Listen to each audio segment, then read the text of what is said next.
તો આગળ વાત જૂનાગઢ જિલ્લાની અંદર શાળા પ્રવેશોત્સવ ચાલુ થઈ ગયો છે। સરકારની અનેક યોજનાઓ અંતર્ગત જ્યારે આ શાળા પ્રવેશોત્સવની તૈયારીઓ કરવામાં આવી છે, પરંતુ એક મોટી બેદરકારીઓ સામે આવી છે। શિક્ષકને લઈને અનેક સવાલો ઊભા થઈ રહ્યા છે।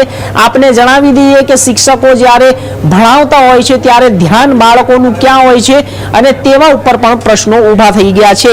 આપને જણાવી દઈએ કે વાસ્તવિક અને આવી ભેસાણ તાલુકાના વિશાળ હડમતિયા ગામે સરકારી શાળાની અંદર પ્રવેશોત્સવ નાયબ સચિવ શ્રમ અને રોજગાર ડોક્ટર રાજેશ બલદાણિયા પહોંચ્યા હતા અને તેમનું શાલ ઓઢાડીને સન્માન પણ કરવામાં આવ્યું હતું। બાદમાં વિદ્યાર્થીઓ સાથે ક્લાસરૂમમાં નાયબ સચિવે જ્યારે વાર્તાલાપ કરી નાયબ સચિવ દ્વારા વિદ્યાર્થીઓને એબીસીડી આવડે છે કે નથી આવડતી તે પૂછવા માટે તેમને પ્રયાસ કર્યો, પરંતુ એબીસીડી નથી આવડતી વિદ્યાર્થીઓએ ના પાડી અને આ સાથે જ નાયબ સચિવ અચરજ પામી। એબીસીડી નથી આવડતી ધોરણ 9માં અભ્યાસ કરતા વિદ્યાર્થીઓને નાયબ સચિવે પ્રશ્નો પૂછ્યા હતા અને અભ્યાસ કરાવતા શિક્ષકોની હાજરીમાં વિદ્યાર્થીઓને એબીસીડી નથી આવડતી તેવું વિદ્યાર્થીઓ કહ્યું હતું। તો તે સાથે જ જ્યારે શિક્ષકો ઉપર પણ પ્રશ્નાર્થ ચિહ્ન લાગી ચૂક્યું છે।